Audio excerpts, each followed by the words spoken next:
New The One Piece for New Fans, a remake by Netflix and WIT Studio. Now those who scared to watch One Piece because of high number of episodes, they can also start a new journey with One Piece. Well, hey, Thunderpoke is here. So, recent event Jump Festa 2024 had a lot to share, from new previews of anticipated works to announcements like the Chainsaw Man movie, but the reveal of the One Piece might have been the wildest. Eiichiro Oda's worldwide sensation is being remade from the beginning, not by Toei Animation, but by WIT Studio, the makers of Spy X Family, Great Pretender, and Attack on Titan. This has already been a pretty huge year for the franchise after a live-action adaptation that against all odds was a huge hit, not to mention the incredible anime adaptation of the Wano arc. It truly has felt like the year of One Piece, with an overall surge of interest in this story bringing in tons of new fans who finally decided to see what all the hype was about. And make no mistake, there's good reason to be excited and intrigued by this new project, but it's worth questioning what this means logistically and symbolically given this series and this industry. Let's be positive. So,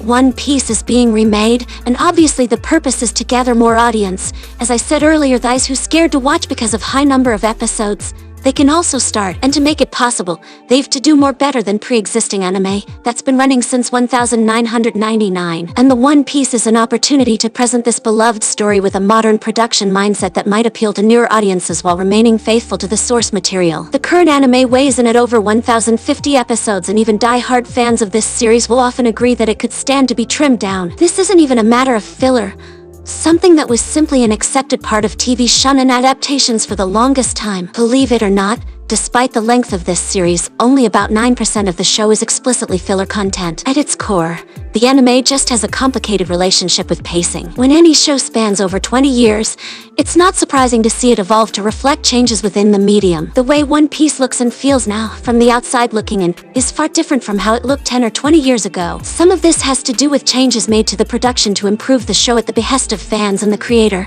but it can also just happen naturally. Metrics by which animation is considered good have evolved over the years. For instance, the Wano arc has been heralded for its incredible animation, some cuts of which have been called the best of the year among hardcore enthusiasts. One doesn't even need to be a fan to look at those clips that have been posted online and understand the hype. It's just as likely that the people looking at these clips have seriously contemplated starting the series themselves, but that presents another problem. It's hard to justify watching a long series if it means having to watch stuff that doesn't look as good as what piqued your interest in the first place. There are tons of anime fans who will see clips from something like Bleach 1000-Year Blood War and swear they will watch the whole series only to weigh that curiosity against the time commitment. This is undoubtedly the simplest reason why the One Piece is so intriguing. It takes one of the most legendary manga of all time and attaches one of the industry's most talented studios to a fresh adaptation that promises to trim the fat, as it were. There's no guarantee that it will do it perfectly, but it's safe to assume that this will be a much more tempting offer to the uninitiated than anything that's come before. One Piece fans actually need a remake.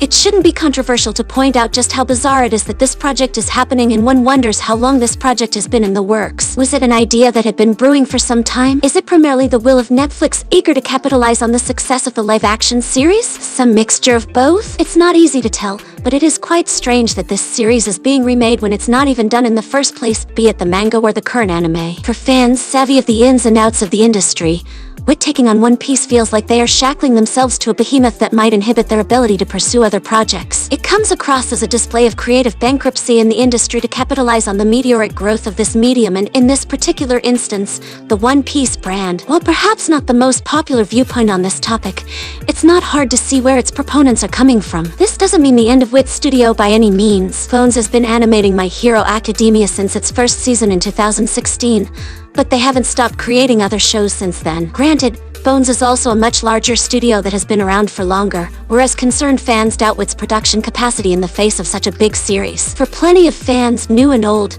the One Piece may very well be a dream come true, and few are doubtful of the benefits of such an idea. But it's hard to shake a certain cynicism about it either. At a time when the creative integrity and working conditions of the anime industry are being talked about more than ever, this remake can feel like a sign of troubled seas ahead. Well, let me know what's your opinion on the One Piece in comment section, and make sure to subscribe Thunderpoke. Thank you.